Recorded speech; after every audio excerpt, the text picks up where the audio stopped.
Toshqo'g'inda O'zbekistondan olib kelyapman buni. Bu yerda 3-To'g'ri kanali oldida bir samarqandlik otaxon borlar. Mana shu joyda tug'ilib, mana shu joyda o'sgan. Qarayapmiz, hozircha yo'q. Ehsonlar tarqatib ketyaptilarmikin? O'zbek. Ha, mana shu yerda ekan joylari. Assalomu alaykum, hozirda bormilar.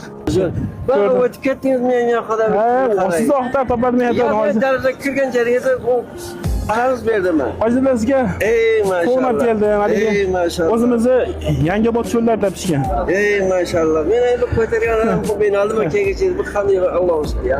Hoji tog'am kuniga shu yerda ehson tarqatadilar. Alloh ehsonlar qabul qilsin. Juda ko'p marta och qolib, gazetaga borolmay qolgan paytimda hoji tog'amdan choy ichib ketaman. Hoji tog'amiz topdik. Kimi shu hoji tog'amdan qo'lidan choy ichgisi kelib qolsa, mana bu orqadagi katta mehmonxona, mana bu ikkinchi hojatxona. Eyvah. Kelib bemalol biz Yangioboddan qo'ng'iroq keldik. Bularda Islomobod egasiga topshirdik. Bu joylarda O'zbekistondan kelgan qovun toruzlar degan tans hisoblanadi. Maza qiladilar xudo xohlasa. Sizlarga bo'lamiz. مرحبا. أعطيك زبادي واحد.